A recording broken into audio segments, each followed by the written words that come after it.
Lords, Honourable Member of Parliament, ladies and gentlemen, good evening. Can I welcome you all on behalf of APTG or Third World Solidarity. Our chairman, Third World Solidarity, Dave Anderson, is now Shadow Minister, so he's stuck in the chamber and he will come and join us whenever he can. We have got two vice chairmen sitting here and a treasurer, so don't you worry, I am fully equipped to welcome you all in this event. Today, we are here to show our solidarity with people of Kashmir. The solidarity with 15 million people who have been struggling for past many decades. And I think this is right time that in 21st century, when everybody wants peace in the world, justice in the world, we work together to make peace and justice for those 15 million people who have been struggling for many decades. I thank you all for coming to this Third World Solidarity event. We do hold meetings on human rights, peace and justice, and we hold meetings on different other subjects. I have decided today that we will hold this meeting as a seminar, and this is a seminar. Speaker on my right have been given subject, speaker on my left have been given subject to speak on. The reason is I've got few new people. Can I just ask Otto, who is a labor activist, to stand up and show that I'm the first time attendee of Third World Solidarity meeting. Thank you very much, Otto. He was a campaigner, he campaigned for Jeremy Corbyn, who was won as a leader of the Labour Party, and now he's campaigning for Sadiq Khan, and we wish him good luck because we might be a Mayor of London, a Pakistani man who will speak up for us. Thank you very much. Then there are other people like Khalid, who is Ethiopian, and he wants to learn about Kashmir. He has learned a lot from me, but he wants to know more about Kashmir, that he can work with the Ethiopian community to campaign for the right of self-determination of Kashmiri people. With this, I thank you once again, all of you, His Excellency, Member of Parliament, Lords, ladies, who have made this evening to come here to learn more about Kashmir and go with a new enthusiasm to work with the people of Kashmir to get them justice and peace and their right, basic human right, to decide where and when they want to live. We have given a few months back that right as a United Kingdom to people of Scotland, that they can decide their future. In few months' time, we will be giving again, you and me will be getting as a British citizen to decide whether we stay with Europe or not. If we can decide our future, why can't the people of Kashmir decide their future as well? My first speaker is Member of Parliament, and we are very lucky that today we have got many people in this Parliament who have a Kashmiri origin, who were born in Kashmir or had their parents or people coming from Kashmir. So first speaker happened to be a Kashmiri origin. He was born in Kashmir, if I'm not wrong, and now he lives and represents Perigord in Birmingham, which is also a very huge community of Kashmiris. And I will ask him, because he has to go to another meeting, and you will understand that MPs will come and go, and I hope that Lords and my main speaker will stay up to the last to even answer your questions or comments when we finish. Can I ask, first of all, Khalid Mahmood, Member of Parliament, Gerald, to speak. Thank you very much, Mr. Lasharie. But can I put another record or put the record straight? The senior most Kashmiri parliamentarian is no longer, and he was the first Kashmiri member of the House of Lords. And so just put the record straight. Unfortunately, this is far too many meetings that I've been at in relation to the issue of Kashmir. And I'm getting increasingly frustrated every time I attend. Whilst we have this meeting and we're getting frustrated, there are people who have been summarily tortured and beaten up by the Indian authorities. And that has gone on for too long as well. And if we're getting frustrated, I just can only imagine what these people are like, feeling like when they've had over 600,000 troops on them. The only country that has given total exemption to their troops in legislation that they cannot be questioned, they cannot be held to task on all the atrocities that they commit regularly on the streets of Kashmir. The only country that hasn't been assessed or questioned or brought to task on mass graves that have been proven, not just by the Kashmiri community, the Indian NGOs, and also Amnesty International have provided evidence that this has happened and this has gone on. So, you know, apart from the human rights civilities across the whole of India, where I've got a huge amount of Sikh constituents who regularly and currently have huge amount of persecution within Punjab, and people have been summarily disappeared, beaten up, tortured regularly there as well. Assam is another place, and many other places in India. Yet the international community has no stomach for tackling any of that. Whenever somebody else is doing it, and you give the example of what's going on in India, they turn their backs on it and they're not able to take to task those issues. If it's about human rights, if it's about civil liberties, then it must be equal for all. All must be treated the same, and they're never ever treated the same. And I think that's what we've got to do. I know my topic, and I'm just coming to that Mushtaq stuff, which is about what we need to do as political parties in the United Kingdom. What we need to do as political parties in the United Kingdom is to have a standard, balance and fairness the way that we deal with all countries. If we can prosecute people in Bosnia, quite rightly we should prosecute them for their human rights atrocities. If you can hold other people for human rights atrocities, whether it's Assad, whether it's anybody else within the Gulf, fine, we should do that. I agree wholeheartedly with it. But why is it when it comes to India that we give them a flyby by the red arrows, putting up the Indian flag up there and saying that's okay? We can criticize all we want Saudi Arabia about their human rights issues. But when we have the largest culprit of what happened in Gujarat, what continually happens in India, we fly their flag for them. How is that not double standards? How is that right? And I think those are the issues that we've got to address. And I think we can do that through our political parties in the United Kingdom. We need to work together, irrespective of what party you are. We need you to get in, whether it's Liberal, whether it's Labour, whether it's Tory, and whether it's Independent as well. I think what we need to do is we need to get people across here and look at those.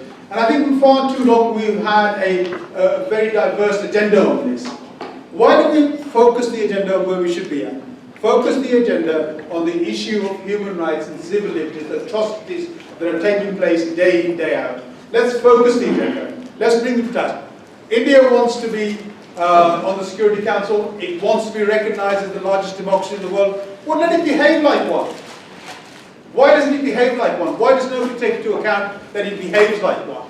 I have no objection to them becoming on the Security Council or being the largest democracy, but unless it proves that it is one.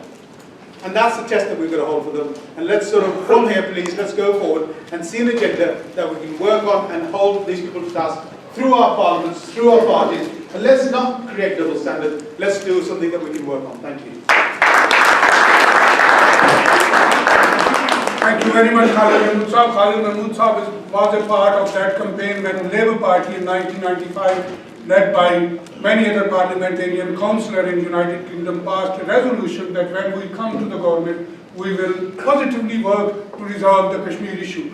Although Labour Party tried it, I think Robin Cook was a leading light on that, and then David Miliband, still we remember when he said, when there is an elephant in the room, you cannot have peace. I think he was demonized for that. Now, our next speaker happened to be member of House of Lords and is a Kashmiri, was and have been campaigning, as Khalid Mahmood said, for this cause on human rights and peace. Not only for people of Kashmir, but wherever there is a violation of human rights, he has stood on the principle of right things to do. Can I invite Lord Ahmed of Rotherham to speak to us?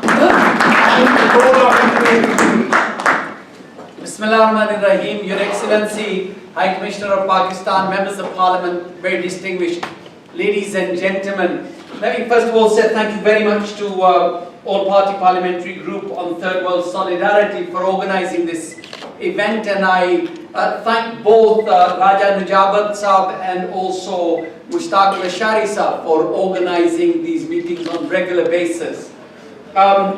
I think whilst I thank my friend and my brother Khalid Mahmood Sahab, he is the most senior member of Parliament from Pakistan Kashmir origin in the House of Commons. So I need to compliment him as well for the hard work that he does.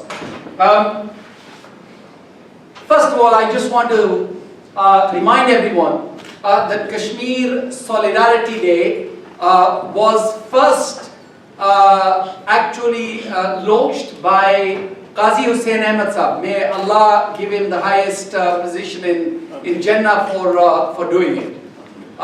It was Qazi Hussain Ahmed Sahab and Jamaat-e-Islami that actually started Kashmir Solidarity Day, and then Mohtarma Benazir Bhutto Shaheed actually made it legal for the government to actually show their solidarity, Pakistan nation to show their solidarity with the Kashmiri people. And it was good to see Mian Nawaz Sharif Sahab also remembering the Kashmiris last week on the 5th of February. I just want to sort of reiterate everything that I say in every meeting to say that inshallah when Kashmir gets its freedom, Kashmiris will always remember people of Pakistan origin for supporting Kashmiris without any conditions, and that's the only, Pakistan is the only nation that actually supports Kashmiris. So I think my topic is role of international community in Kashmir issue. All of you know the United Nations resolutions of 1948 and 49 and the obligation on international community. You know, we've seen it in Iraq, we've seen it in other countries when the international leaders, they talk about United Nations resolutions, obligations under international law. And our leaders always talk about, they make a reference to the United Nations resolutions.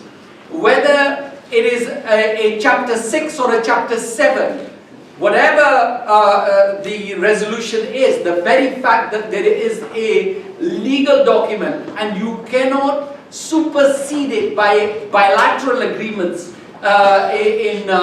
between India and Pakistan, because the international law is very clear. Those resolutions are still on statute and they will always be until they're implemented.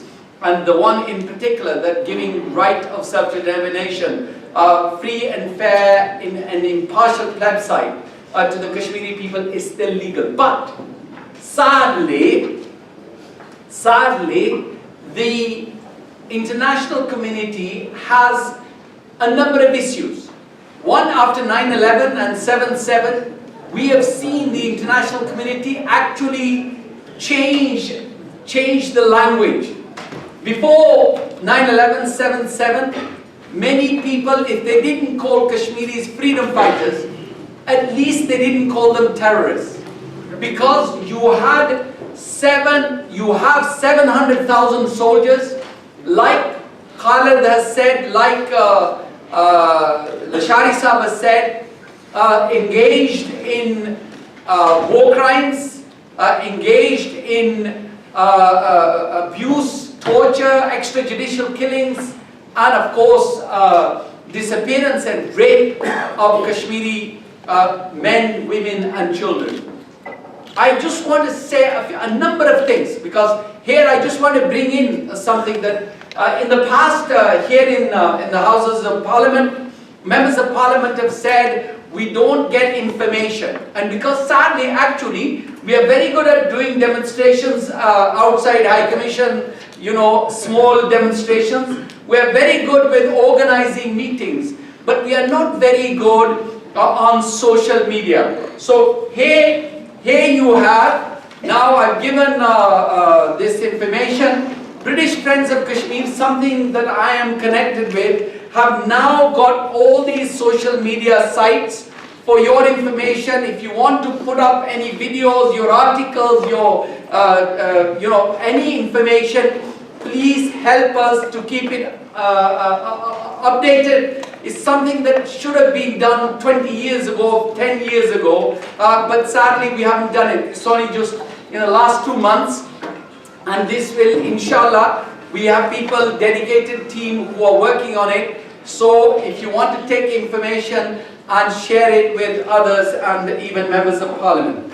But since 9/11/77 and since the change of the world, we've seen that less people want to talk about Kashmir and less people want to talk about Palestine.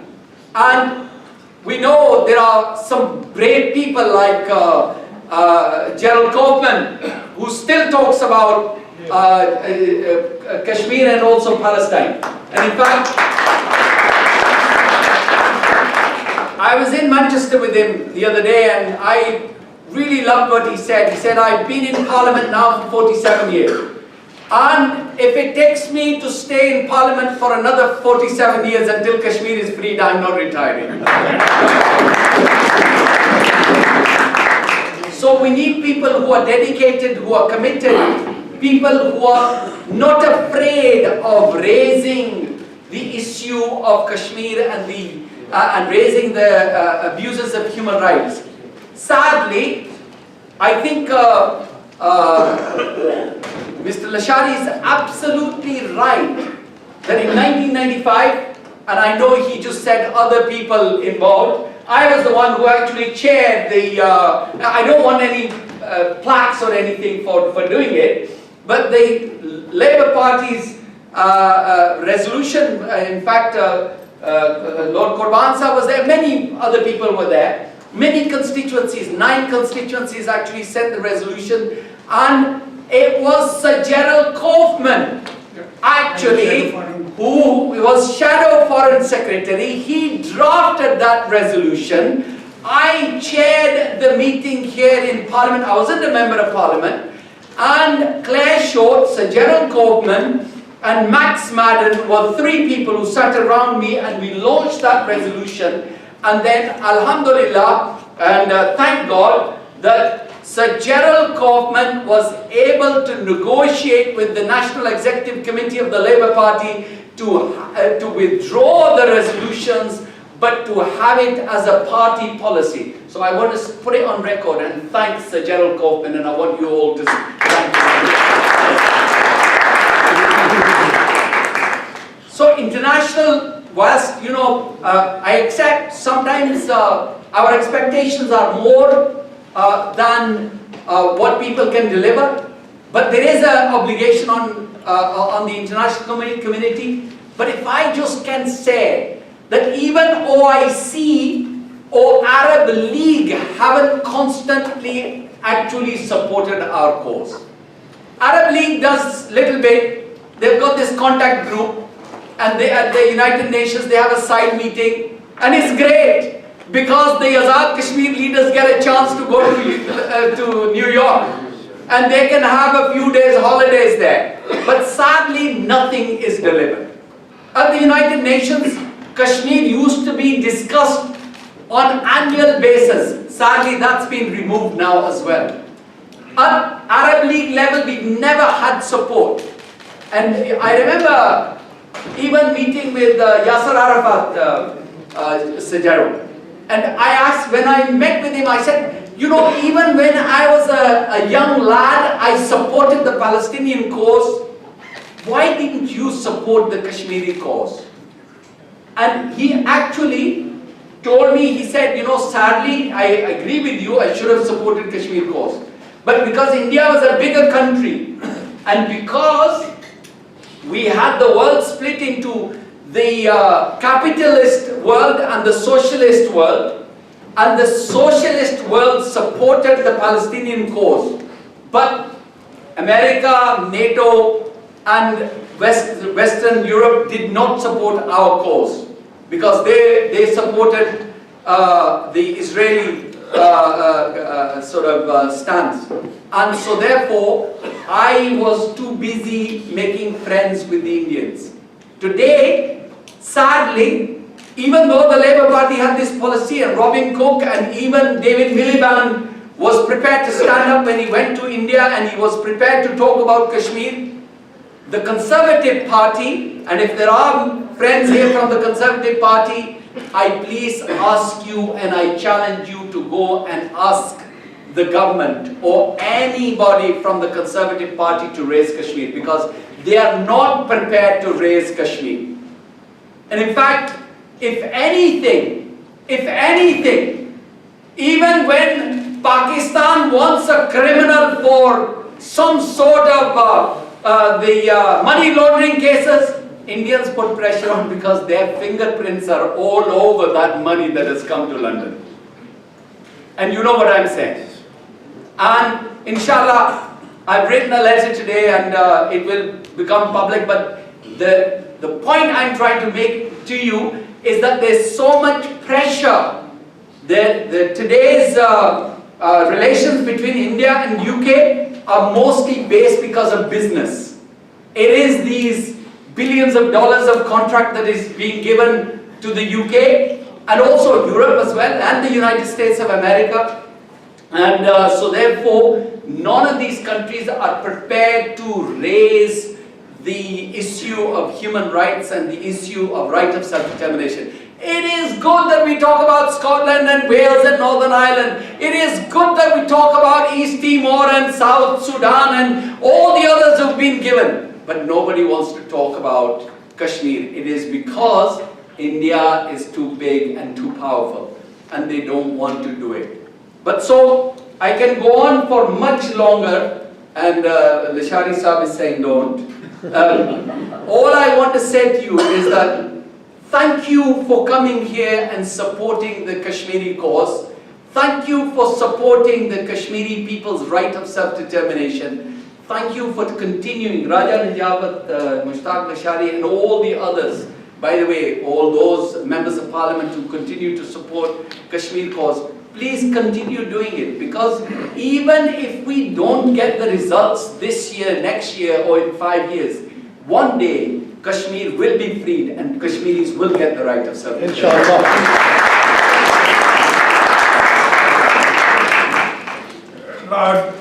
Ahmed's history is so much that even if he starts saying one word on each year, I think he can continue, and you and I will be sitting here whole night. And I know that member of parliaments have other engagements and they want to leave, so I will be skipping some of the program to others. And I know that Shah, who is now shadow minister, want to leave as well. So can I invite Shah to say a few words before she... Good evening. First, word of correction. I'm now TPS to Jonathan McDonald, Shadow Chancellor, so not quite ministerial yet. I might be heading that way. But, hey. But we've got to talk about the oldest members of the Lords and the oldest members of Parliament. Actually, I have the title of the newest in Parliament, and I'm very proud of that. I'm not the youngest, unfortunately, that'll be my sister Shabana Mahmood, but I am most definitely the newest member, the Kashmiri, daughter of Kashmir. Also, whilst I have the utmost admiration and my absolute inspiration is to Gerald Kaufman, I am not prepared to sit here for another 46 years discussing this issue. And the reason I'm not prepared to sit here is because none of us should be prepared to sit here for another 46 years. Because this issue is something that we must resolve in this Parliament, not for another Parliament. And as my fellow colleague Khalid Mahmood from Perry Bar said, you know, I've only been in Parliament less than a year. And whilst I really welcome the opportunity to meet people like yourselves, and I get told in Bradford, particularly because of Raja Abbas, after all the meetings on Kashmir, I don't want to attend meetings on Kashmir. I want to attend meetings which tell me that Kashmir is free. That's what I want to attend. I want to attend a meeting where we talk about the economic development of a free Kashmir, of people that have run Kashmir. I don't want to read statistics like the ones that I have here. Custodial killings over 7,000, 126,000 arrests, more than 22,000 widows, more than 10,000 rapes, and more than 107,000 orphans. I do not want to stand here and read these statistics again. I want to say, and I want everyone here to be able to say, we played our part in securing and making sure that we played our part and we have contributed to the freedom, the self-determination of our Kashmiri brothers and sisters. That's what I'd like to see. I would also echo what I said in the last room, which is I will, continue to speak, highlight the issue of Kashmir, and that this is not just about Kashmir's right of self-determination. We must move from that and see it as a humanitarian crisis that this is. It's not about whether you're Indian, Pakistani, Muslim, Sikh, Hindu. That is not the issue here. This issue is about our basic rights that we are born with, of living a life free of fear, living to the best of our ability, free of persecution and free of any kind of dictatorship. That is what has to happen in Kashmir. And if you are on the side of justice, regardless of skin colour, regardless of gender, regardless of race, regardless of country, you have to be on the side of the Kashmiris. You have to stand up for the Kashmiris. You have to take their plight to wherever you can. And that's an obligation which I take seriously, and no doubt all of us in this room take seriously. On a final note, I wish you well for the rest of the evening. I congratulate all of you for your continued effort. I don't have such a long list of what I've achieved on this issue. I'm hoping I won't, with the best intentions, because I'd really like to see this Parliament to see a shift. I think the government needs to do more. I certainly would lobby for it. And I will certainly speak not just of the persecution in Kashmir, but the persecution in Pakistan in the debate this week, which is also important about the persecution of minorities within a free country. So let's not forget that persecution exists in countries that are democracies. So it's not just about those that are occupied. And on that note, thank you very, very much for this. I wish the APPG well, and no doubt if there's anything I can do, you have my commitment. Thank you very much. Thank you very much, Shah. I was corrected by Ahmed, who is one of the very senior journalists, that the Solidarity Day with Kashmiri was established in 1974 by Khalid as the Prime Minister, and he has corrected me. That is one correction for everybody. Now, my next speaker. Yeah, he's right. Thank you very much. And the next speaker is a writer, is a journalist, very long-standing supporter of Pakistan. She lived in Pakistan in the late 70s for a few years, and she has written many books, but particularly books on Kashmir. Kashmir in the crossfire and Kashmir in conflict. Can I invite Victoria Schofield to speak on history and way forward on Kashmir issue? Victoria Schofield.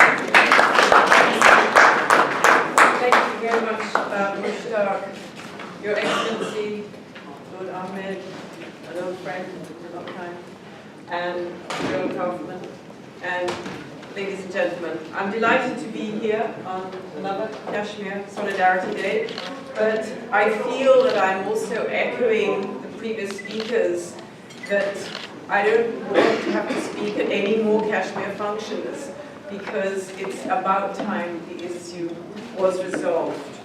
Now, I've been asked to speak on history and the way forward in 10 minutes, but I could spend the whole evening talking about history. I could also spend the whole evening talking about the way forward, but I will be brief. Where does Kashmir's history begin? You can't parachute into Kashmir's history, but by force of necessity we have to.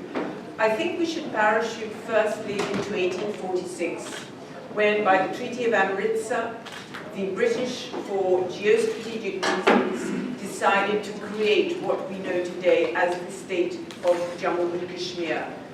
The correct name is the state of Jammu and Kashmir. For short, we call it Kashmir. And they did so very much for strategic reasons, because Britain was at war with the Sikhs, and in order to create a convenient buffer, they decided to put together lands that had been conquered under the Sikhs as a princely state, ruled by Gulab Singh, a Dogra Hindu from the Jammu region. And this is why you have a map here in front of you, and it's a useful map to look at. The state of Jammu and Kashmir actually comprises several component parts.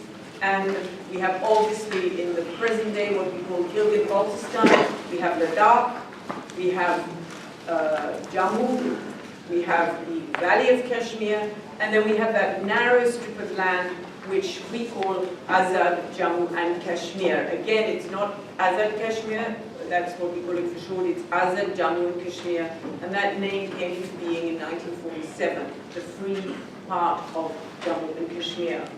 Of course, all these facts have other sides to them, and this area is what the Indians call Pakistan occupied Kashmir. We'll get to that in a minute. So the first date to bear in mind, if one wants to understand the history of Kashmir, really goes back to 1846. More importantly, what's very significant about that date is that, especially in Kashmiri psychology, and I've interviewed so many Kashmiris who said to me, you British, you sold Kashmir, because that was effectively the terms of the Treaty of Amritsar for 7,000 lakh rupees. The Gulab Singh had to pay to the British. They needed the money, they needed to pay their troops, so they were quite happy to take the money. But it permeated the psychology that Kashmiris were sold, to such an extent even that Sheikh Abdullah was wanting to try and get together the same amount of money and pay it back so that they could be free. And it's an integral part of that damaged psychology that I've found in my research of Kashmir. Of course, the next date that's important is 1947. And you've heard from Lord Ahmed about the United Nations resolutions and the request for a plebiscite. 1947, as we know, Britain gave independence to India and the new Pakistan in two names, West and East Pakistan. Unfortunately, there were over 560 princely states, some no bigger than a landed estate, others as big as a territory. All of them had to be allocated to one or other new dominion, as they were called. Britain feared what it called the balkanization of India. And so part of the partition plan was very much to bring together these component parts. As we know, as history relates, the state of Jammu and Kashmir, its fate was undecided. 75% majority Muslim population, bordering the new future West Pakistan, but with a Hindu ruler who wouldn't decide. And it's one of those great tragedies that we have in history, that in a way the sins of a day are visited on generation after generation. If that decision had been taken, we would not be standing here. We would not need to have to wait for Sir Gerald Kaufman to be in the House of Commons for another 47 years, because the issue would have been decided. But it wasn't decided.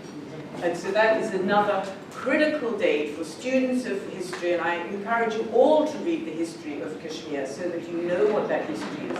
It was one of the reasons why I became so involved with the history of Kashmir, was to get more knowledgeable than just the rhetoric and to understand what actually happened.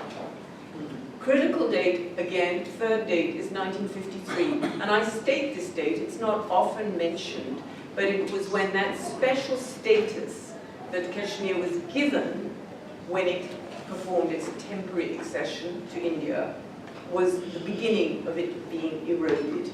And it's a very sort of convenient fact to forget that the state of Jammu and Kashmir under Indian administration became temporarily acceded to India because of the Act of Accession, the Article 370 of the Indian Constitution. It is a separate issue, and I mention this because whenever anybody talks about, well, if you give independence to Kashmir, it will mean a whole sort of chain of events in India, and then you'll have Assam, and you'll have the Punjab, and you'll have everything else. Kashmir, Jammu and Kashmir is a special issue. It had special status by Article 370, which is still protected. And so it is an important date because that's when it began to be eroded and this attempt at integration really started. Of course, the next date is 1987. Not 1989 yet, but 1987, because there were rigged elections in the state of Jammu and Kashmir. And it was this feeling amongst Kashmiris, and I know this because it was in 1981 I first myself physically went to Kashmir, and then I began to consistently go to the Valley of Kashmir. I spoke to a number of people, and it was this feeling that we've tried the political process. These elections, it's now acknowledged, were rigged. And that is when you had this beginning of feeling we have to take up the gun. Now, nobody condones terrorism, and we're not talking about terrorism. We're talking about a sense of tremendous frustration that we tried the political process. Even Sayyid Salahuddin competed in those 1987 elections. And I think, again, if you put it regionally, what was going on in the rest of the world? What was going on in Afghanistan? You had the jihad. You had all the Western world supporting the jihad. You had the introduction of the word into our vocabulary of mujahideen. And I remember I was working at the BBC at the time, and we had a big issue about, do we put mujahideen in italics or in inverted commas? Is it a word? It had not been a word in our vocabulary. But now we write it like an ordinary word. Everybody knows a mujahid is a freedom fighter. And I think this is very important because this was definitely an inspiration for those Kashmiris to pick up the gun. They felt frustrated at the political process, so unfortunately they picked up the gun. And the insurgency began, as we know, in 1989-90, and it is still going on. Of course, it's horrifying when you read the statistics. The widows, the orphans, and women, I feel that it's the widows, the half-widows, the arrests. As I say, statistics, even if it was only one of each, is still too many. The next really big date is, of course, 2001, and I think Lord Ahmed alluded to this, that after 2001, all movements were lumped together as being acts of terror and terrorist movements. And I know this adversely affected the Kashmiris movement, because suddenly the idea was you can't have a mujahid, you only have terrorists. And it meant that this whole idea of freedom fighting was no longer fashionable, which we had supported in Afghanistan. And this is very important to remember. But at the same time, even amongst the freedom fighters, there was this realization that the gun has brought the issue out of cold storage, it's brought it to international attention, but we can only resolve it with dialogue. And so essentially the second part of my talk tonight is the way forward. The way forward has to be dialogue. Far too many people have died. Far too many half-widows exist. There are far too many martyrs in the martyrs' graveyards in Srinagar. And I've been there, and I've seen the mothers weeping for their husbands or for their sons. I think we are very comfortably well off in this country. We do manage to travel with our passports. We have European access to Europe. And I've got friends in Srinagar who, if they want to come to a conference, they can't because they're not given a visa, or they're given a country-specific visa, or it's just so very difficult to go anywhere. And I consider that also a deprivation of a basic human right. In a world of the internet, of social media, they ought to be allowed to travel the same way as anybody else. They ought to be able to have the rule of law. They should be able to have the same freedoms that we have. And as one Indian journalist said to me, the trouble about Kashmir, it will always be special, it'll always be suspect. But that's, ladies and gentlemen, not good enough as far as I'm concerned. Of course, one wants the dialogue, we want to push for the dialogue. It's imperative that there is dialogue, because to me, looking at it in 2016, Kashmir has become too dangerous to neglect. It isn't a remote area. It affects all our lives. What happens between India and Pakistan, two nuclear neighbors, affects all of us. One only has to look back on the situation in 2002, when both armies were massing on the borders. There was a threat of nuclear weapons being used. This affects everybody. It affects all the millions of live in that region, and it affects the rest of the world. I think the humanitarian issue, as I say, it's really uppermost. However many the statistics are, there are too many people who suffered. I mean, if you go from the statistics here of nearly 100,000, 94,000 here, it's too many. 55,000 were killed in Vietnam, American soldiers. This is double that amount in an insurgency. Economically, think about the amount of money that is being spent on weapons to fight and kill, when these people in both areas need development, education, health, communications. So that's another reason why it's imperative that we push forward for the dialogue.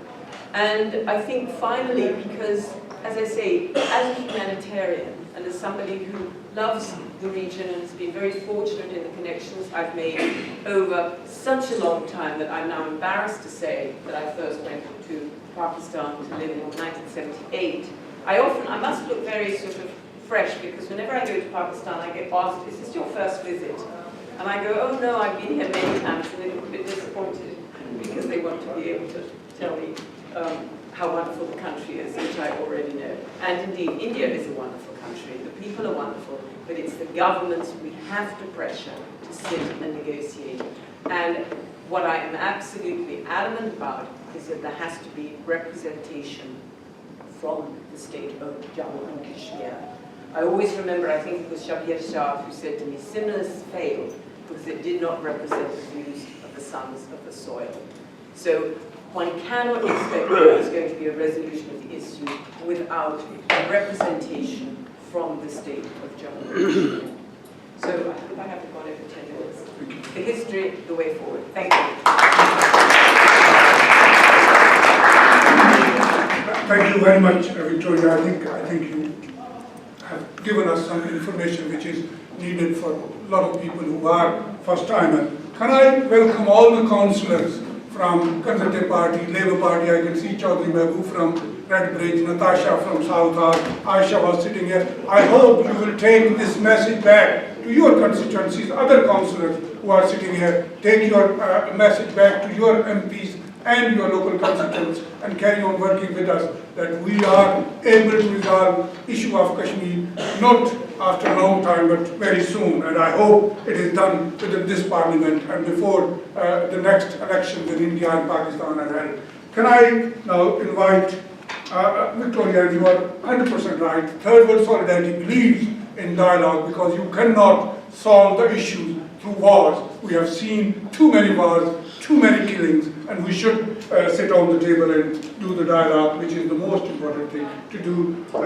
Now, many times it has been mentioned, the father of the house, one of the longest serving member of parliament, previously shadow minister under many leaders of the Labour Party. Can I invite Sir Gerald Kaufman, who have been working on the issue of Kashmir and Palestine for many years. Long live Gerald Kaufman. Your Excellency,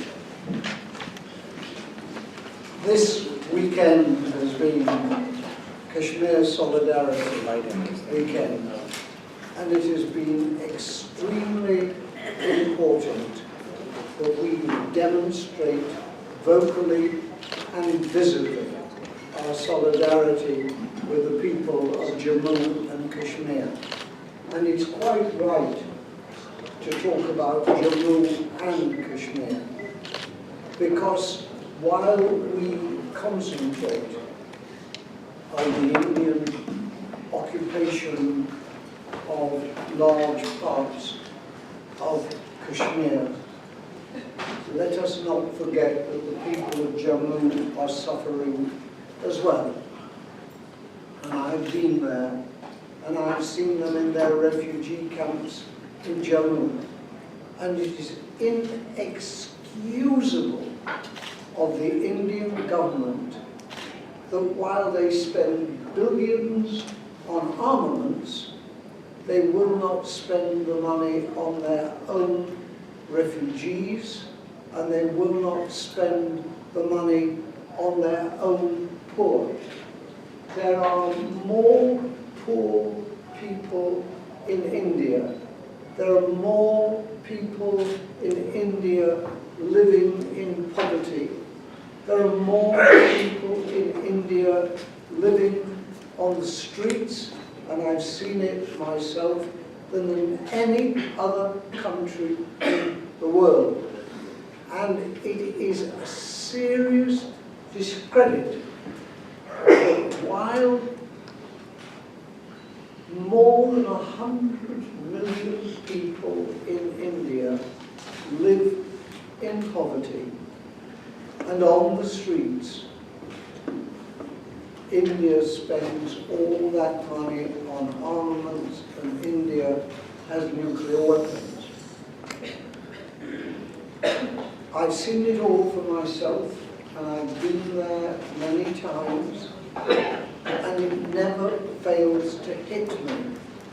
It never fails to hit me. Heaven knows, within the standards and criteria of this country, I have a disproportionately large number of people in my constituency who live in poverty and deprivation. But that is as nothing to people who don't even have a tent to live in, who live on the streets.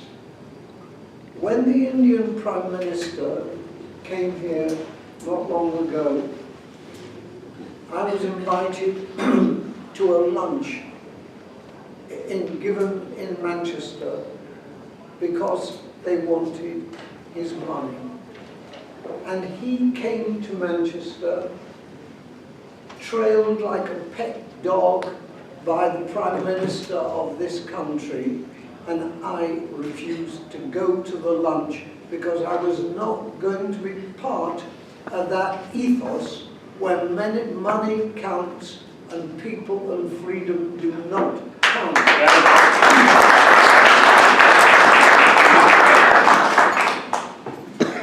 As has been said by a number of people, I'm involved in the Palestine issue. And a couple of weeks ago, I spent 5 days in Jordan with a delegation of people who saw the King and others to discuss Palestine.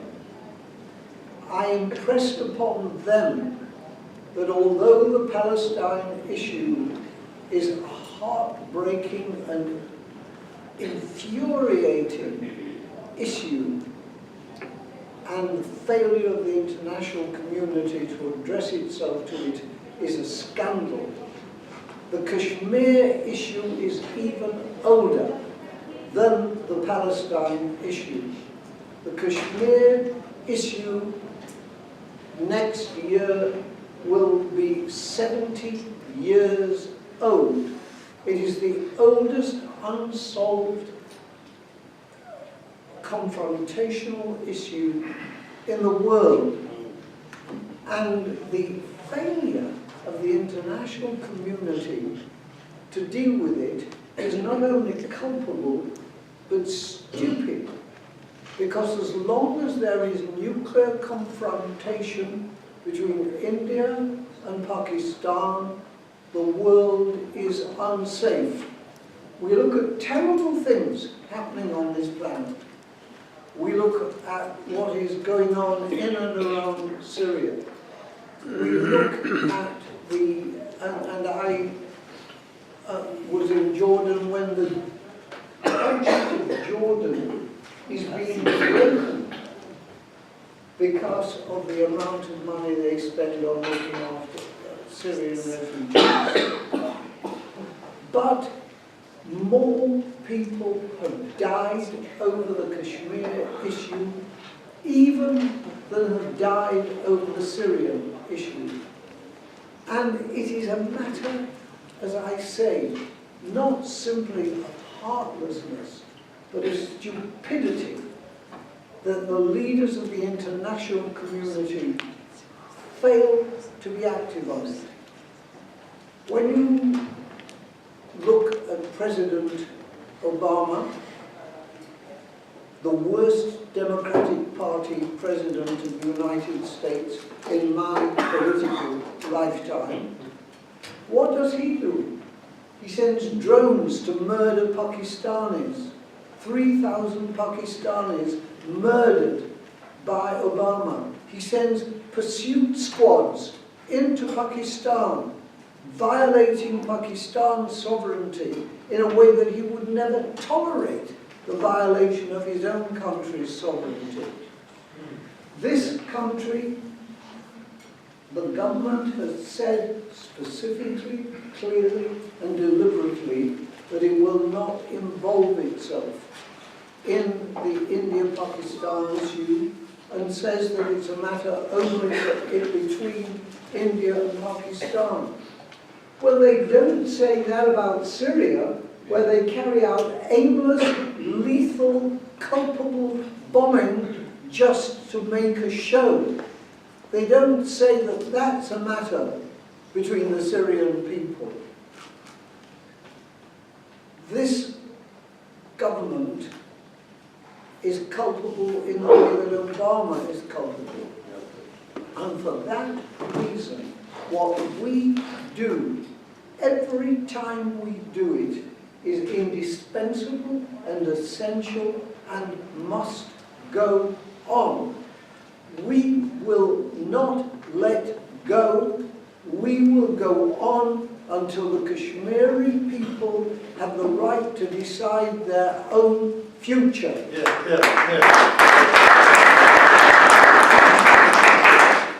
And we will go on, and I will go on, and my colleagues will go on, but most of all, the community will continue to go on and will not let go.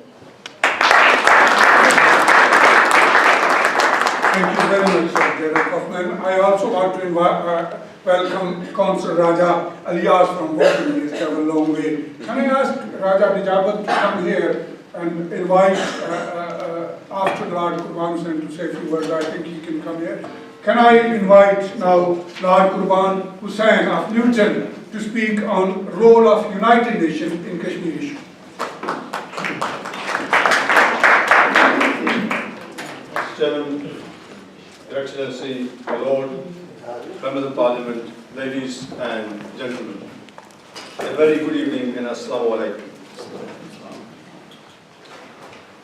We have been going over some of the lessons of history this evening, and I was impressed by the knowledge of all the speakers, and particularly Victoria, that gave us some history lessons. But let me remind the people that the Kashmiri history is very long and old history, and you've covered many aspects which are very important in our history.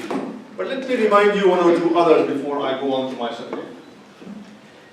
Kashmiris fought against the foreign occupation in many parts of their history. During the Sikh regime, in 1832, Kashmiris uprising went to the devil. Then the Sikhs held two leaders of Kashmiris, Sabz Ali Khan and Malik Khan, from Mahmood, which is in district Punch. Killed them brutally and hanged their bodies in the square of the city for weeks. Another example, during Maharaja Hari Singh's time,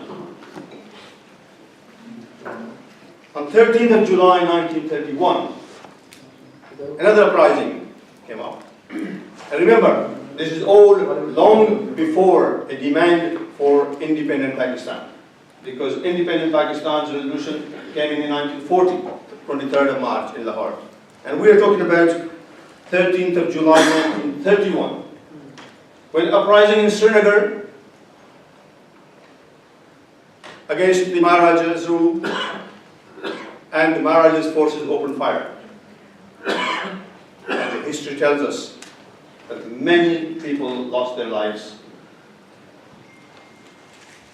So the Kashmiri struggle has been going on for centuries.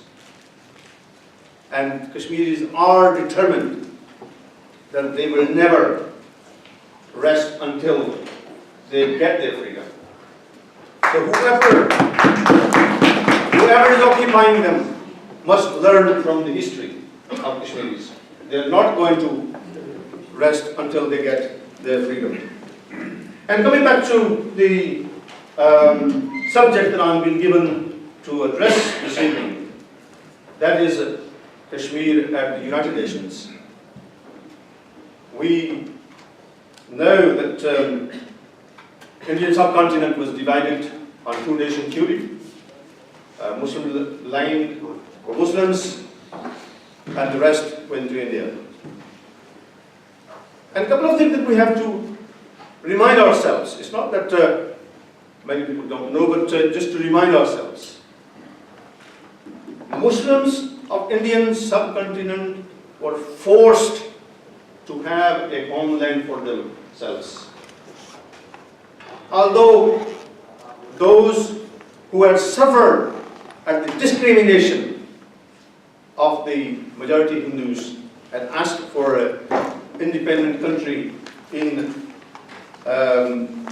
March 1940, but history tells us very clearly, right up to 46, right up to 1946, Muhammad Ali Jinnah was prepared to live within the Indian Union. The cabinet mission that came to UK, they said Muhammad Ali Jinnah put some conditions for the rights of the minorities, and if these conditions were met, he was prepared to stay within the Indian Union. The Indian delegation agreed with it. And then when they went back to New Delhi, they said, oh no, we made a mistake, we can't do that. And that was the point when Muhammad Ali Jinnah said to the British government, right, here we are, we had an agreement before you, and the Indian government, Indian leadership has betrayed only a few days later. And what is going to happen once you leave? And the British government understood, yes. They thought that it's not going to. Any guarantees that Indian National Congress leadership was giving to Muslims was not to be trusted. And hence, in 1947, Pakistan became independent, and as has rightly been said by previous speakers, more than 500 princely states, including Kashmir, were given the right to decide about their future. And most of them, nearly all of them, except 2 or 3, were had either become part of India or Pakistan. Of course, in the case of Hyderabad and Junagadh and Kashmir, there were disputes. But particularly with Kashmir, let me give you another example. I think we ought to understand this in order to understand the issue of Kashmir.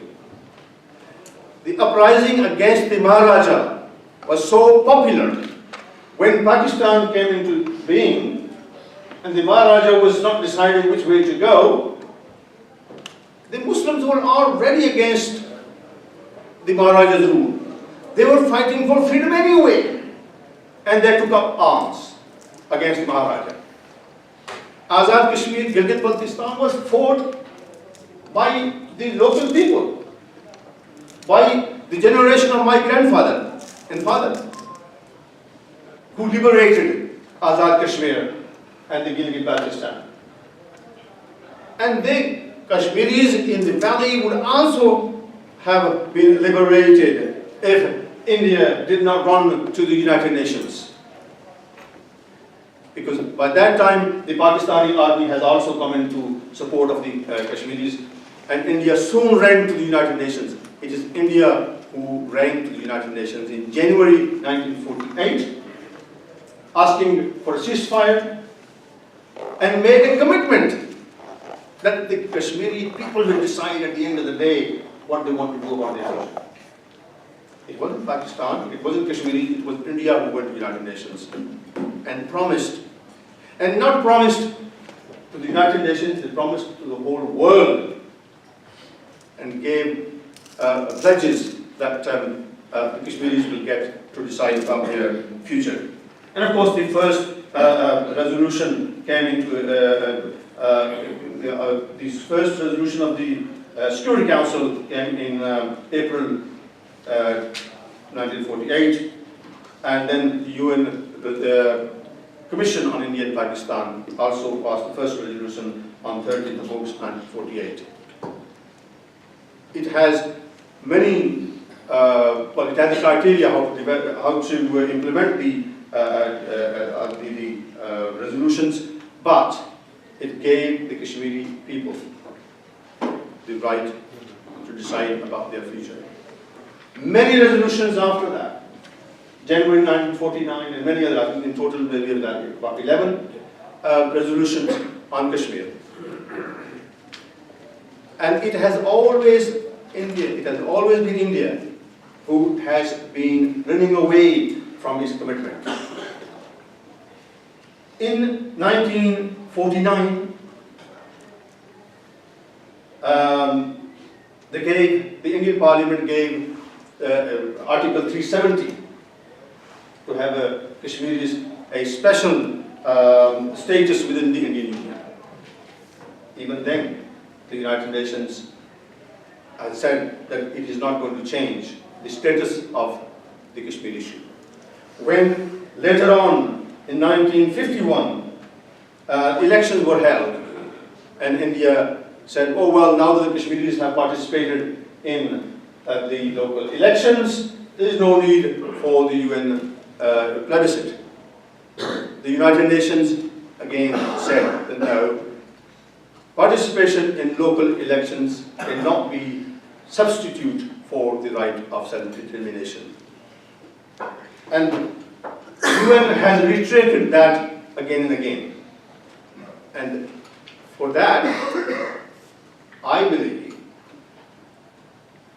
as Victoria had said, that there are, she mentioned 5 areas which constitute as parts of the Jammu and Kashmir. The Valley of Kashmir, Jammu, Ladakh, AJK, the Azad Jammu and Kashmir, Gilgit-Baltistan, and of course not to forget the small area which at the moment is under Chinese administration. It all is a part of state of Jammu and Kashmir, and any change for the administration purposes, whether they are in Valley, Azad Kashmir, or in Gilgit, or anywhere else, they will not change.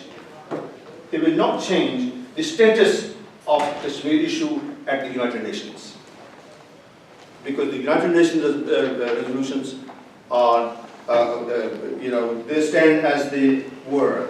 Although, when Kofi Annan was the Secretary General of the United Nations, he seemed to have suggested that perhaps those resolutions we don't have to really adhere to, but they are resolutions of the United Nations. As has been said, although they are under Section 6 and not 7, which means that they are advisory, and if they are under Section 7, then force can be used if you don't implement those resolutions. But under Section 6, they are in advisory capacity, therefore no force is to be used if they are not implemented. However, looking ahead, India is looking for a permanent seat at the United Nations Security Council. I think every one of us should keep reminding them, at least the British government, that they must not support India's application for the permanent membership of the United Nations Security Council until India implements the UN resolutions. There are 2 parties to that at the United Nations, India and Pakistan. I have to say that Pakistan has never, on record, ever said no to the rights of the Kashmiri people or to the implementation of the United Nations resolutions. Whereas India has always dragged their feet and changed their mind and changed their policies. Kashmiris are disappointed, however, in some governments' times, and particularly in General Musharraf's time, governments start talking about out-of-the-box solutions and forgetting the UN resolutions and maybe we can do something else. I think it will be a mistake if the Pakistan government ever decided to forget the UN resolutions, try to negotiate a settlement. Any settlement without the reference to the Kashmiri people, without the Kashmiri people deciding on their future will not be sustainable. And Kashmiris have a long history of fighting against the occupations and they will continue to do that. And at the moment, Pakistan, as Lord Ahmed has rightly said, and he is my big brother and I have learned quite a lot since I have come to the house because he has been here many years before I have. And what he has done for Kashmir, I have to learn from him. But I'm saying that on Kashmir, there is no other country, as he said, other than Pakistan, who has supported the Kashmiris' right of self-determination, for which the Kashmiri nation is very thankful, Your Excellency, to your country, the people of your country. Governments we might have issues with when we see that they are slipping away from the UN resolutions, we might have issues with. But with the people of Pakistan, we are so thankful to the people in Kashmir and the diaspora for their support over the years, and we hope that will continue. And Kashmiris, wherever they are, this is third generation in UK now.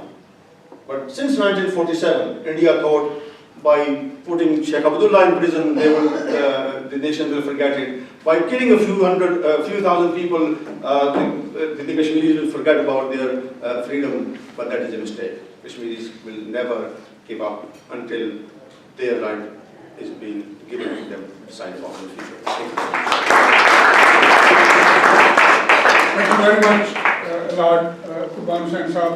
Can I invite just last speaker before His Excellency can respond and tell us what the government of Pakistan and what is their stand. Can I invite to speak briefly Raja Najabat Hussain, who has been mentioned many times. His work on Kashmir is a very long-standing in his struggle for it, and he has got many friends here as well. Raja Najabat Hussain.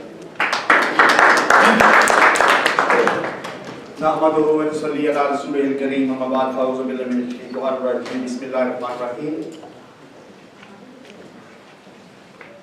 Your Excellency, High Commissioner of Pakistan, Lord Qurban Hussain, ladies and gentlemen, Assalamu alaikum, good evening. Can I thank Lasharie Sahab for helping us, supporting us, and always raising the issues and human rights violation for suppressed nations in third world countries. On the subject which he gave me today, role of governments. I'm a grassroots worker, not even leader, not parliamentarian. I've given my life to this subject. Now what I would like to say, most of the parliamentarians have spoken about the role of governments, history and geography as well. So what I would like to request all these friends, you have seen the parliamentarians who came to attend besides Gerald Kaufman, they were all Kashmiris. We are sitting here being 100 people and none of our member of parliament came here to listen and attend this seminar on Kashmir subject. I've been organizing these events every month in this parliament and in European Parliament. But like Lasharie Sahab said, I would like to make 3 requests to you all. Please go home and write your MP why you was not there. Lasharie sir and myself, we sent an invitation to more than 200 MPs for both occasions. For meeting for Afzal Guru's Marches Day and for this evening as well. So you can see the situation. We are complaining about the governments, about the foreign affairs and about the policies. But on the other hand, we vote a lot of people, lot of parliamentarians who get our votes, but they don't represent us properly in this parliament. So keep in that mind, whether they are conservative, Labour or Liberal or any other political party. So that's one thing. Second thing, I would like to request everybody, we will have another event on International Women's Day, 8th of March in Wilson Room, 5 o'clock, and we need women there, please. Not old people like me and you. So we need women representation there and youth as well. The last thing which I would like to ask only, please write to United Nations, write to your Foreign Secretary, your Prime Minister about the Kashmir issue and human rights violation. This report, which is a very small, but I've got a big report of 804 pages, which I have represented to Shadow Foreign Minister this afternoon. And hopefully, we are putting pressure that we will have another debate in House of Commons, and we need your support for that as well. We had 2 debates in the previous Parliament, but in this new Parliament, we need another debate. We've got signatures from parliamentarians from north of England, from Midland, not from London region, from the south. So please, we need your support. Thank you very much. Thank you very much, Ahmed sir. I think there were about 50 apologies because I sent it to all parliamentarians. We have a APPG notice board and every parliamentarian who is Lord or MP has received the invitation of this meeting. I received about 50 apologies because there is a debate going on, you can see. And I was confirmed by 2 MPs, and I am very pleased to see Councillor Shafiq from Slough. Your MP, Fiona McTaggart, promised to drop by. She has not, so go back and ask her why you were not here. And also, a Member of Parliament from Luton, if there is anybody from Luton, Calvin Hopkins said that he will come, so he has not come, so ask him, why didn't you come to this meeting? And there were a few others who have promised. I also welcome Councillor Baird from Newham, and I hope he will go and say, and there are many councillors, I can't name everybody, but all councillors are welcome, and go back. And Tahir Malik Sahib will go and ask Stephen Tim why you were not here. So ask your MPs, as Raja Najabat has said to you. I think the next meeting, whenever we have, we should have more MPs, more parliamentarians to put pressure on British government. As I said previously in my remarks, that there are councillors from Conservative Party, Labour Party, Liberal Party, so they all should go back, members as well. I also want to welcome, in this meeting today there are few people from India as well, the journalists and other people. So I welcome them to listen to us, to raise these concerns to their government and their people as well. So it is very important that we expand and bring more people. David, I'm doing your job, so can you come, David? Anderson, the chair. I hope I've done it very well, so come and sit here. So I think it is very important that we expand and we go beyond that norms that these are the people who are from Kashmiri region or Pakistani region who come to these meetings, but we should go beyond. And today I've got another gentleman who is a very big name in the cricket. From 69 to 87, he played cricket and then moved to South Africa. So he's sitting with his sister Yunus Ahmed, the younger brother of Saeed Ahmed. Can I welcome him? I think this is the first time.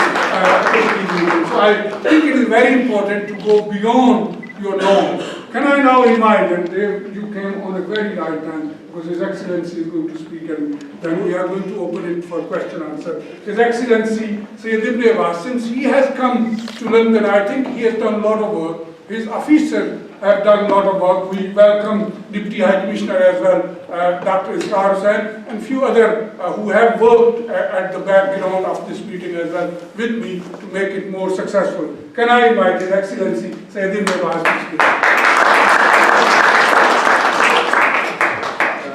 J. Anderson, Chair of the All-Party Parliamentary Group on Third World, members of the House of Lords who have just stepped out, members of Parliament, and of course our friend Mr. Lasharie, who is a leader and who is sort of one very active in organizing such events, and of course I cannot overlook the important role played by Raja Najabat in organizing such events.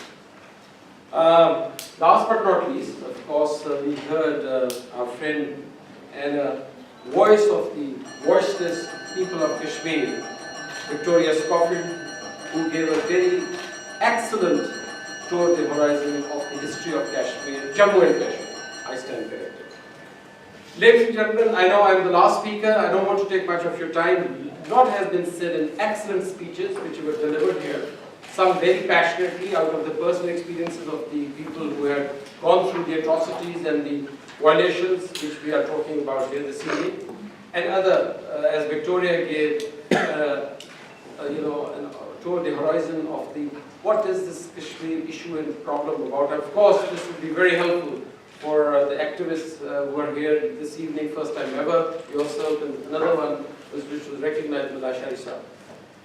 So, very briefly, I would say that I'm here as a representative of the government of Pakistan to express our unwavering commitment and solidarity with the people of Kashmir who have been facing the atrocities of the occupation forces for the last nearly 70 years now. We are talking about one of the oldest unresolved UN pending agenda item, which is the Jammu and Kashmir dispute. This is not which happened yesterday. You heard Lord Nazir, you heard others, Lord Hussain, others, giving the history. I don't want to go into details because I am conscious of the fact that we have little time left before we have to conclude. So, ladies and gentlemen, it's one of the oldest unresolved disputes on the UN agenda. Secondly, we are not here. Let me also commend you for your presence this evening, because I think it's not easy.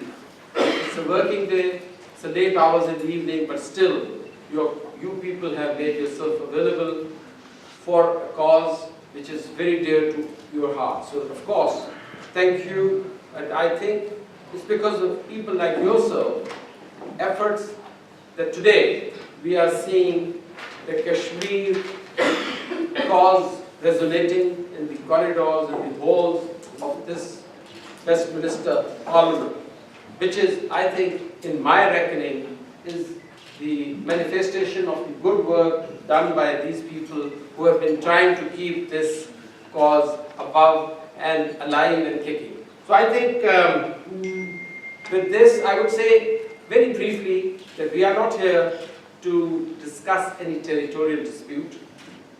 We are here to lament the fundamental human rights violations of 15 million people of Jammu and Kashmir. So I think all those who try to give it a spin that as if it's a territorial dispute, they need to stand and understand it and get the perspective right that this is, we are here to demand the human rights of the 15 million Kashmiri people who, like any other people in this world or any other individual in this world, have the right to self-determination. So that's one basic thing. Secondly, we were, as Victoria was talking about the rigged elections of 1987, thank you for reminding us, because I can share with you that the rigged elections of 87 or subsequent ones are no substitute for the plebiscite which has been committed by the United Nations or by the international community to the Kashmiri people that they will have the right to self-determination. So this is a couple of the points which I wanted to make, and lastly, that despite the fact that there are 700,000 Indian occupation forces in Jammu and Kashmir today, but still I can say with confidence that more than ever before, the Kashmir cause is alive, the Kashmir cause is on the world scanner, because you see, I have been seeing in the last 15 months that this has been discussed and raised in these corridors, in these halls of this very historic precincts of Westminster. So I think this gives me a lot of hope and a lot of courage. And last year, in this very parliament, there was a backbench debate on Kashmir. Again, this gives me a lot of hope.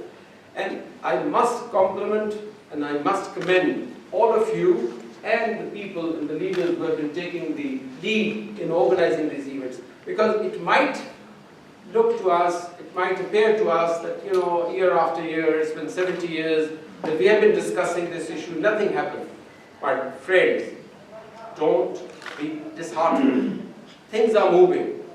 You can see the winds of change blowing all over the world. The world is changing. Things are changing and changing pretty fast. In these changing world, these changing times, I'm sure nobody can keep the 15 million people against their will, under the shackles, or subjugated. So I think time is not far away, my dear brother Kashmiris and sisters. Time is not far away when inshallah you will reach your destination and then you will be master of your own destiny. With this, I once again thank all of you for your patience, and I assure you, on behalf of the government and people of Pakistan, that inshallah we stand shoulder to shoulder with our Kashmiri brothers and sisters in their legitimate cause and their legitimate struggle for the right to self-determination. Thank you so very much, Mr. Lasharie, and once again Raja Saab, because I was a while ago at an event organized by him. Thank you very much for raising the voice of the voiceless people of Kashmir. Thank you. Thank you very much. We have few moments. I know, Amanullah Khan, you will be the first. We have few moments for people to ask question or a comment. I think question you can't, because speaker has already left, only Victoria, His Excellency, and Lord Hussain is here. But can I ask you to say your name and very briefly speak whatever you want to say on issue of Kashmir, on this seminar. Amanullah Khan. Very good. Sir, Excellencies, and Victoria Schofield, and other MPs, Stevenson, if I'm wrong, please excuse me, William Wise, and Kashmiri leader Shaban. The thing is this: I come here as an avid, enthusiastic, and sincere non-Kashmiri supporter of the immortal cause of Kashmir, Jammu and Kashmir. I have a poem which I've written right here by a young, beautiful leader of PTI sitting by me. It says, blood, blood everywhere, but this is Muslim blood. So this is not blood. To me, it's a fact of blood. And they say, no, Mr. Khan, it's a fountain, not flood. But then I say, Amanullah Khan, anti-imperialist, anti-Zionist, and anti-Indian fascism in Kashmir. I say, it is a Holocaust to be staged. It's a mini Holocaust. And the voice comes from the towers above, from President Obama's land, and some fascist people there, they say, oh no, they say to me, be silent, Mr. Khan, don't you know us, come up. Just, why the hell Kashmir is on back burner? Why the hell Kashmir is on back burner? Is it because we have blamed the leadership, not competent, full of incompetence, running up the business? Business of what nature? Business of personal nature. Because leadership is in stupor. I think Victoria understands me, she's from Oxford. Because leadership is in stupor. Stupor, shaky and not firm. Long live Kashmir struggle. Let's wake up for intifada. Let's wake up for intifada. I'm not Yasser Arafat. You know what intifada is. There, and not merely talk or shed tears. Because tears will not shed all our fears. Let's act, not live on hope. Let's act, not live on hope, Mr. Shaban. As hope is merely a door. You understand hope? Thank you very much. Thank you very much. Thank you very much. Thank you very much, Mr. Chairman. And Thank you. You're chairman of the Solidarity. I congratulate you, all of you, including His Excellency Ibne Abbas. Your name and My name is Aslam Khan. I'm a councillor from the Luto Council for Luto for Health. And of course, it's a privilege to be here. It was great to hear so many passionate speeches. I'm a young politician with a different attitude and different expectations. And I am a Kashmiri. I have been involved in the Kashmir campaign to a limited experience. But my question to most of the politicians here, everything that I've been brought up and been educated, the approach should be based on outcomes. Whether I attend events in the community or this is my first event here that I've attended, unfortunately I haven't seen any the frontline politicians. Quite often when we hear most of the MPs, they are either backbenchers or about to retire, people with less influence.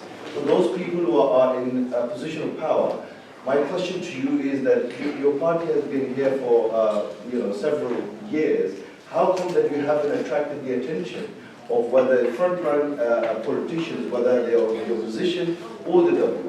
And the question to all my colleagues, the councillors and the politicians, how come when you hold the events there in Pakistani restaurants and you are trying to convert the converted, how is it that we don't have the wider community where, and you mentioned the world is changing very fast, and we do understand that, but yet Kashmir is not at the forefront of that changing world. What is it that we need to do? What will be the critical success factor that will help us to promote Kashmir in a much more effective way? That is my challenge. Thank you very much, Councillor. I think it is in your hands. There is a gentleman at the back who wants to say something. Yes, please. My question is to Honorable Ambassador of Pakistan. What is your name is? Showing solidarity with the Kashmiris. Nonetheless, you mentioned about the persecution of minorities in Pakistan. I think you need to see clarification from her that why is it that we need to bring this issue on this kind of platform. And I'm sure the High Commissioner can probably shed some light on it. And I would urge the High Commissioner to invite these people and really create awareness among them that the minorities are not being persecuted. Pakistan is under attack by the terrorists and extremists. So there is a long history. I don't want to dwell on that. Nonetheless, Pakistan as a state is not really part of any persecution of the minorities. And Pakistan nation is not. There is a handful of people who have killed the generals, the army officers, and the police, and Shia, and Sunnis, all sorts of people have been killed there. The second part I would like to pick up on is we need to have, because this is our parliamentary group, we need to work hard, tirelessly, supporting the APPG or Third World Solidarity to bring people from Conservative Party, although we had two lords, but I think MPs, I understand where you're coming from, right? We need to have not only the backbenchers, but those people who are on the front line. We need to bring them and create awareness among those people. And very unfortunately, when we have this kind of seminar, these people leave before any question is asked. So I just rest with that. Thank you very much. Thank you very much. Dr. Qureshi Saab, the last question, and I will ask His Excellency to respond and then vote of thanks from David Wilson. Yes, sir. Thank you very much, Your Excellency. I would like to bring it to your attention that India is the only country in the world which has problems with all its neighbors. And its application to become a permanent member of the United Nations Security Council is a joke. Because if you're not good to your neighbors, you cannot involve in international issues. The fundamental problem we are having as an academic is the narrative on Kashmir. What is the narrative on Kashmir? Kashmir is not a real estate issue. It is a human rights issue. It is an occupation, and the people of Kashmir and Palestine have every right to resist that occupation and the occupying forces. We need to understand the difference between terrorism and independent struggle of the occupying people. And that needs to be understood by the businessmen who are doing business with India, violating the human rights, so there's no ethical foreign policy. And I'm talking about our own British government, that their foreign policy is not ethical. Yeah. If they are doing business with the Indians and ignoring the human rights of the Kashmiris, and they are killing people in Syria, for no reason whatsoever. So India is the only country in the world which fit in the bill, the resolution which was passed against Iraq. Weapons of mass destruction, violation of human rights, and problem with all its neighbors. These are the three fundamental points which India is a candidate for the international intervention to resolve the ongoing and long-standing issue of Kashmir. And whatever may be the government of Pakistan's issue, it is an international issue between the people of the world, which they promise to the Kashmiris, and the narrative of the Kashmiris needs to be re-understood. If people are mixing jihad and terrorism and independent struggle, they need to be clarified this position. And I think Victoria can further explain this issue without going back into the long history, because obviously the Britain is responsible for all that mess we have left with, and they have more responsibility to resolve this issue as well, since they are in UN Security Council's permanent membership.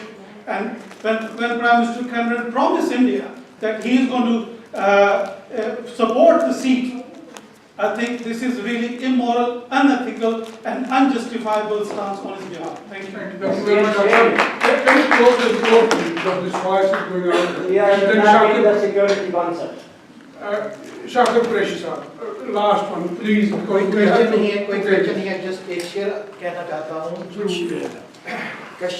Pakistan हमारी रग रग में, कश्मीर हमारी शाह रग है।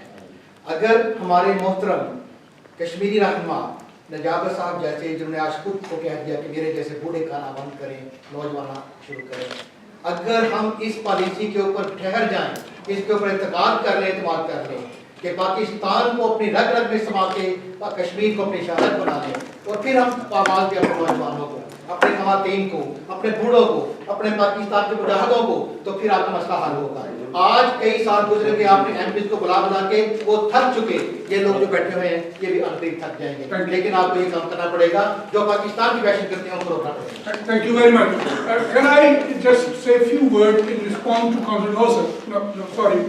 Obviously, we have to vacate this room at 8 o'clock, and we have got to respond to the questions, and we have understood. Can I respond to just Councillor Aslam Khan? Can I just tell him something? I know you are going to respond. David Wilson will respond to him, but let me tell him that we are having an International Women Day on 8th of March, and I will coordinate with Najabat. It will be in Wilson Room, and all speakers will be women. That is the main source, and I think we will try to make men sit over there. And then we have Aslam Khan Saab meeting on... And inshallah there will be conservative ministers as well. Yeah, and we have a meeting, Aslam Khan Saab, on 14th of March, Tony Benn's 3rd anniversary, and I assure you there will be a lot of, not only indigenous population and white people, but other people speaking on Tony Benn. And the third important thing is the 30th anniversary of Third World Solidarity will be held on 11th of April, and I assure you 90% will be indigenous population. So we do work with other people, and I'm very pleased that today all non-Pakistanis are invited by Third World Solidarity from one end to other, and there were about 6-7 people. So I think we have achieved something positive. And when we hold meeting on Ethiopia, there were 100% non-Pakistanis. So we do go beyond our boundaries and work with other committees as a Third World Solidarity. So can I ask Victoria, do you want to respond? Anything? I think everything has been said already. She has given, but if she wants to respond. No, I just thank you for keeping Kashmir alive, as I know Third World Solidarity does, and I remain an optimist. I think it's been a long and tortuous story, but I urge everybody in the room to read more and understand more, because I think it's terribly important when you want to approach an issue to have a big understanding of it. I thank His Excellency also for support, because it's a human rights issue. It really is. It's no longer a territorial issue, if it ever were. It's a human rights issue. Thank you. Your Excellency, Councillor, ask a particular question. No, very briefly. First, I'll respond to Councillor Aslam Khan sir. And my one liner is get up and get counted. Stand up and get counted. The answer was given by Raja Rizal. You have to write to your people because you elect them, and then you have to hold them accountable. So I think you have given the answer yourself that why they don't show up. Because I think you have to proactively engage with them. We should not only be, because for the politician, I shouldn't be saying it, I'm sitting here, but still, I can say as an ordinary citizen or individual, two things are important, votes and the funding. So you have to see, you have to do introspection. About the gentleman over there, the Councillor Saab, you said, what is the official position of the government of Pakistan? The government of Pakistan believes in the aspirations of the Kashmiri people. Just one line.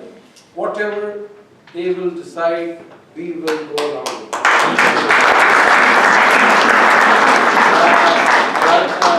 Taha Qureshi said, made a very pertinent point about, so-called victimization of the minorities. There are issues, but I think we ourselves, Pakistan itself, is a victim of all sorts of,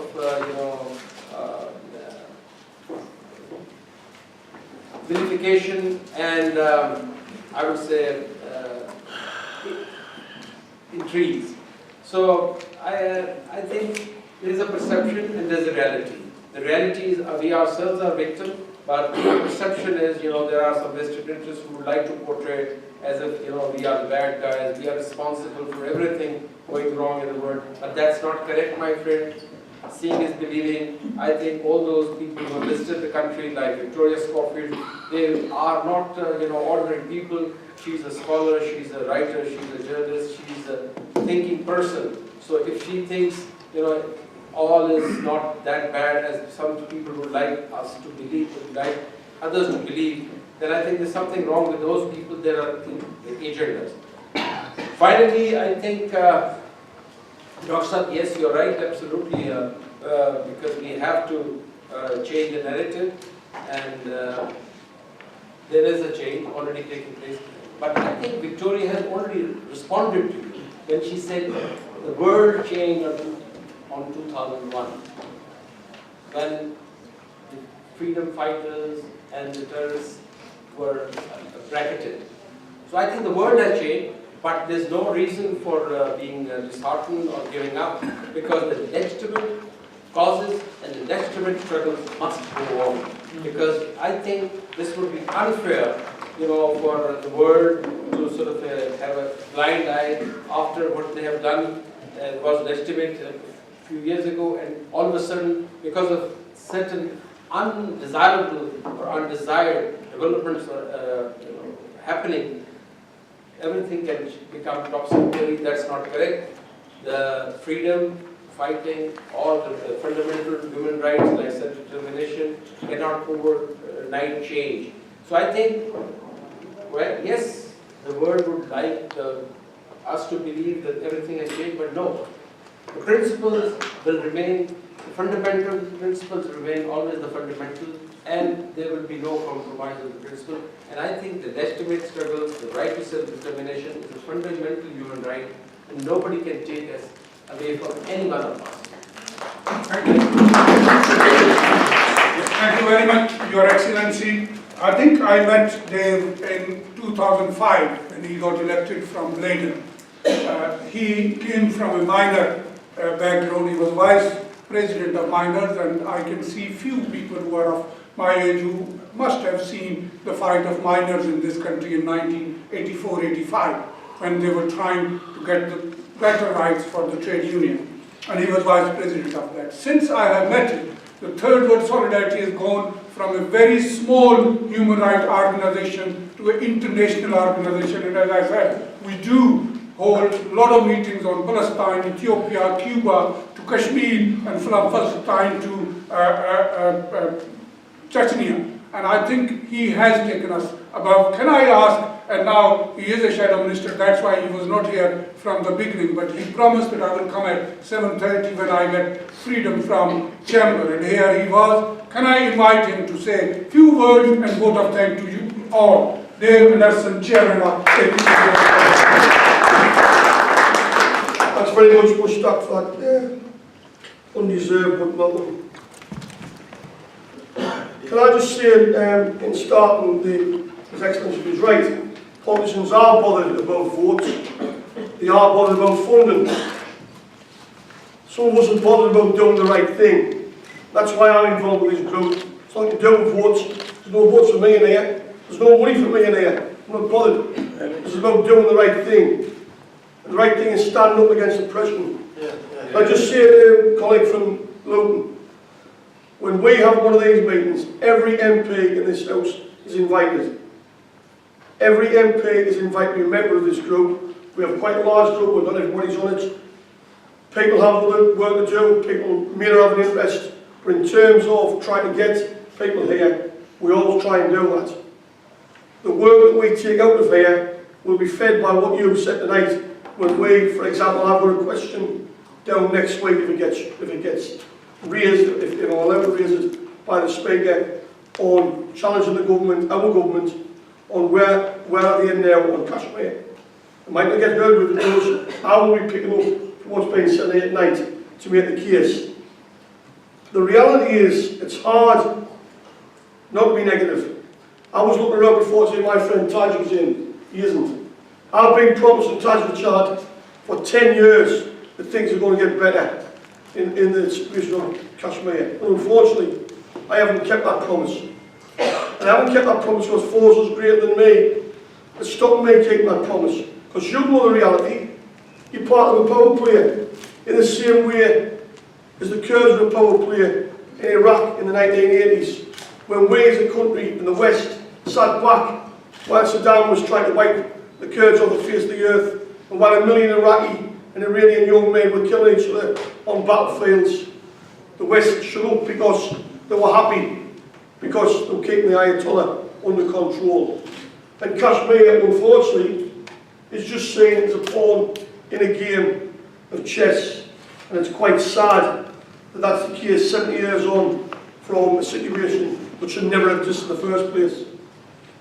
When I was walking across the speak, I thought, you've not got to be negative, but it's hard not to be negative. But the truth is, and I'm really, really glad I caught what His Excellency had to say, because the truth is, if we don't stay positive, we play right into the hands of those who let this thing fester forever and a day. I used to, Mushtaq mentioned about me being a coal miner. My oldest friend who died 3 years ago was an 85-year-old coal miner. And he used to say to me, as long as you keep running, they'll keep chasing you. So the first thing you do is stop and stand up. And even if they keep attacking you, when you're standing up, you're fighting them. And all I'd say to you tonight is, there's people in this place who will continue with yourselves to stand up and fight. But one last thing, if you really want to make an impact, if you want to come to these meetings and see your MP sitting here, don't come here. Go to his or her surgery. Take your friends, because His Excellency is right. If you start winning your MP here, You might lose my vote. You might not get funding of our community if you don't make a stand on behalf of what we want. That's why you make a real impact on people like me, the grassroots. So the next time we come here on this issue, perhaps we can't see 5 or 10 other people in here who haven't engaged, but it really is about putting them under pressure, and through them we hopefully put pressure on our government to do what we all know is the right thing. And that's the real sadness of why we're sitting here tonight for probably the 10th year in succession. We've been having these discussions in here, and I know the Kashmiri all-party group has gone even longer, because it isn't being raised at the highest level, because the people at the highest level in my government before 2010 and the present government see it as being, well, it's not very nice, but it's under control. We've got to make them see that's not good enough, and we will fight and keep on campaign to make that happen. And I thank everybody who's spoken. I'm really sorry I couldn't get here, as Mushtaq said. I was in the chair till 7:30, and I know I've missed some good speakers, but I'm really, really pleased, as we always do in this group. This is your parliament, this is your building. You pay for it.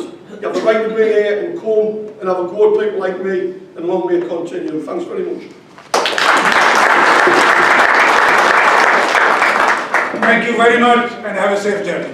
Thank you. Thank you.